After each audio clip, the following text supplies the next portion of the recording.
You might be asking yourself the question, is this a decent tool for stripping paint? Well, in this episode, we're gonna find out exactly that. Originally, I was gonna start with the stripping drum, which this thing is pretty intense. But since this drum's already on there and this is what comes with the unit, I might as well kind of put it to the test and see what this thing does first. I'm gonna set a timer on my phone for 1 minute, and we're gonna do one little small section in here for a minute with this guy, and then we'll do it with this one.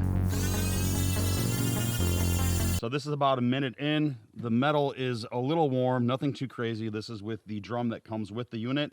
So let's get this guy on there, which is what this thing is meant for, is stripping paint. Now I do want to add there's variable speed settings. So this goes all the way up to 6. I'm sitting at about a 4. Let's put a minute on here and see what it does.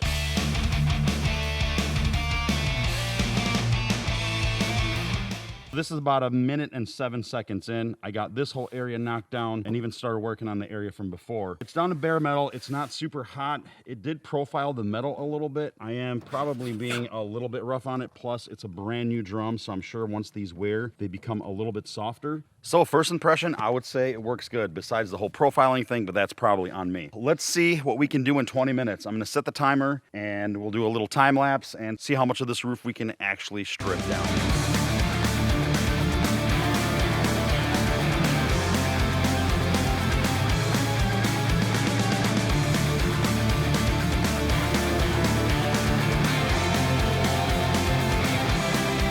Things that I've learned. Don't do this with your car open or with your hood off. This is what 20 minutes looks like. I would say not too bad. Now we are fighting this panel a little bit because it's a roof, just like a hood. It's very flexible.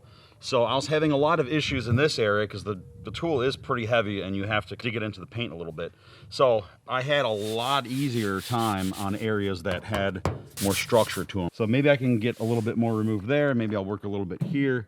And we'll just keep time on it and see how long this takes. Okay, so we are at about, let's call it 22 minutes. I end up having to find the keys, and I wanted to get this line nice and clean right there. 20 minutes with the Eastwood Contours SCT. I would say not bad at all. Now, the profiling that I mentioned earlier, actually, if you look, it's not for me. This guy gouged this metal pretty deeply. Now, if you plan on doing something like this, I would do it towards the end of your workday because you get filthy. That's the name of the game. If you want to strip paint off of one of these old classic cars, you're gonna get dirty. But if you guys want a little bit more insight on that, I have a great video about stripping paint and painting a classic C10 truck. Boom, hit that link right there. It'll take you right there. You get a little bit more knowledge. It's the next day, and we're gonna continue on our little Eastwood SCT test. And I have this super old frame. I believe this is off a 70 C10. And we're gonna take that gigantic, mean looking wire wheel to it. Let's see what happens.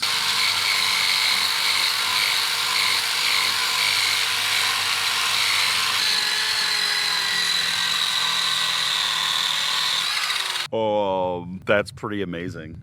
That was 20 seconds. I mean, yeah, this tool works. That's not bad at all. Now, I did choose this area because it's not super scaly with rust, which we will try next. Now, they do make a scaling drum that would probably work a lot better for stuff like this because I don't think we're gonna see too much awesomeness when it comes to this area.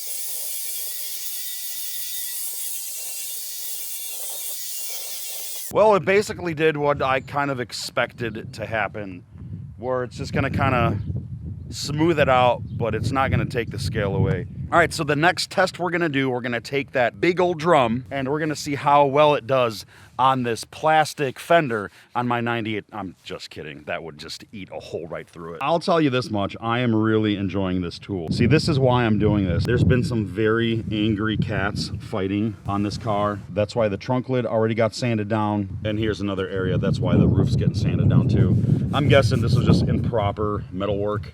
When they laid down their primer, there's probably a little bit of rust that was left, and over the years it just kind of bubbled back up. By the way, let's point out the elephant in the room. If you guys know anything about these older cars, this is a lead seam. I probably shouldn't have been aggressively grinding it yesterday, but I did. It is what it is. So we're gonna try something different. I put a stopwatch on. Let's see how far we get.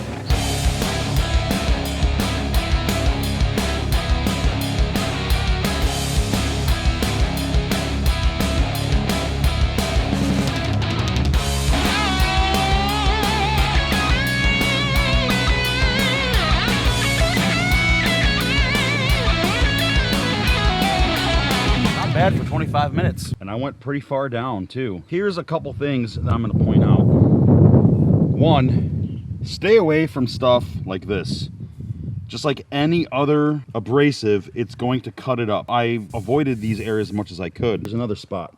I kind of went lightly over it, but I didn't go too deep into it. We talked a little bit earlier about profiling. There is no way I did that. That almost looks like a crack. It's not. You saw most of my strokes were this way, couple this way. For me to create that big of a gouge, there's no way I could do that with that tool. Now let's talk about how long will these last? That's a good question. I've done 2/4 panels and half a roof, and really I'm not seeing much of a difference as far as material gone off this drum. It did get a little softer, which honestly is a little bit better for the metal because I'm not eating into it too much. Yeah, and that's the super fun part about taking paint off a car, because you uncover so much stuff. I uncovered dent repairs on the other side, rust that I kind of knew about, really bad scratches on this side. In all, I would say this tool works pretty well. Is there a better way to do this? Of course, there always is going to be a better way, but we're talking more commercial units. Now, if y'all think that you're ready to spray some paint on this thing, you're sorely mistaken. So there's a little bit more that goes into it, and I cover it in this video right here. They'll give you a little bit more insight